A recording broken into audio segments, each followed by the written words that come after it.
ఏదైతే మీ దగ్గర గేదె నుంచి డైరెక్ట్ తీస్తున్నారో అదే ప్యాకెట్లోకి వెళ్ళిపోతుంది, దాన్నే కస్టమర్లకి ఇస్తున్నారు విత్ గుడ్ న్యూట్రిషన్ వాల్యూ ఉన్న మైక్రో న్యూట్రిషన్స్. ఎలా సార్ దానికి ఏంటి మీరు మైక్రో న్యూట్రియంట్స్ అంటున్నారు కదా పాలల్లో, దానికి మీరు తీసుకునే ఎందుకు అంత కాన్ఫిడెంట్గా చెప్తున్నారు మీరు?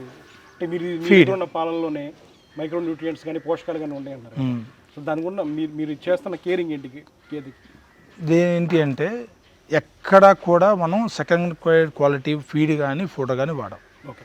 మొదట అన్నీ ఏంటంటే సమ్మర్లో నేను ప్రొక్యూర్ చేసుకుని ప్రతిదీ నిలవేసుకుంటాం. ఏది ఈ సంవత్సర కాలానికి సరిపోను మొత్తం కూడా నిలవేసుకుంటాం. సో దానివల్ల ఏమవుతుందంటే మాకు కాస్ట్ తగ్గిపోద్ది. సో యానిమల్కి మొత్తం ప్రొలాంగ్ ఇయర్ మొత్తం కూడా ఒకేలాగా ఫీడు ఒకేలాగా ఫుడ్ దొరుకుతుంది. సో విడిగా వేరేలాగా ఈరోజు ఒకటి రేపు ఒకటి ఉండదు అనమాట. తర్వాత మీరు చూసినట్లయితే మనం వాడే దానాల్లో చెక్కల్లో వేరుశెనగ చెక్క ఒకటి వాడతాం, పత్తి చెక్క ఒకటి వాడతాం. సో వేరుశెనగ చెక్క ఏంటంటే ఈ చెక్క గాంగ నూనె తీసుకొచ్చిందే వాడతాం. సో దానిలో ఇంకా వాల్యూస్ ఎక్కువ ఉంటాయి.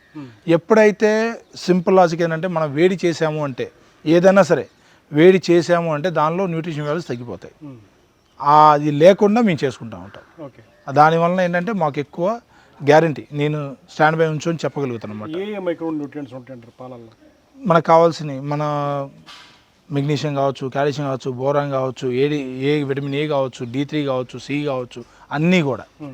సో మీరు రిమైనింగ్ యానిమల్స్ ఎక్కడైనా మీరు చూసుకుంటే యానిమల్స్కి కలర్ షేడ్ కూడా వేరుంటుందండి.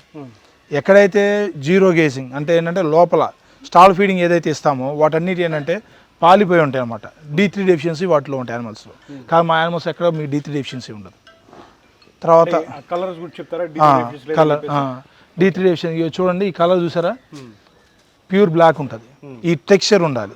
ఎట్ ది సేమ్ టైము దీన్ని ఏమంటామంటే మాస్ అంటాం. అంటే జనరల్గా ఏంటంటే మనం ఫ్యాట్ అనుకోండి లేకపోతే బలం అనుకోండి. సో ఈ ఉన్నాయి చూసారా, ఈ బోన్ వాల్యూ కనిపిస్తూ ఉంటుంది. ఇప్పుడు అది పాలు ఎక్కువ ఇస్తుంది చూడండి, దాని బాడీ స్ట్రక్చర్ చూసారా తక్కువ ఉంది. సో అవతల పక్క అది అంతే ఉంటుంది. అంటే పాలు ఇచ్చే గేదెల్లో మామూలుగా అయితే రైతుల దగ్గర అయితే నక్కూరుపై ఇట్లా బాగా ఇబ్బందిగా ఉంటుంది. సో మనం ఏంటంటే ఆ ప్రోటీన్ కరెక్ట్గా ఇవ్వటం వల్ల కానీ, తర్వాత కార్బోహైడ్రేట్ సమపాలలో ఇవ్వటం, ఎనర్జీ ఇవ్వటం కానీ, వీటన్నిటి వల్ల ఏంటంటే యానిమల్కి ఇది ఉంటుంది. మనం ఏదైతే ఇన్పుట్ యానిమల్కి ఇస్తామో అవుట్పుట్ అదే వస్తుంది. మనం ఏదైతే పిచ్చి తిండ్లు పిచ్చి దానాలు లేకపోతే ఎట్లా పడితే అట్లా ఒక రేషన్ లేకుండా ఎట్లా పడితే అట్లా ఇచ్చామనుకోండి, అది తిని అయితే బాగా బలిష్టంగా ఉంటుంది లేదా బాగా ఇదిగా ఉంటుంది. సో ఇలా ఉండదు, మాకు న్యూట్రల్గా ఉంటుంది అన్నమాట. ఎప్పుడు యానిమల్ అలానే ఉంటుంది.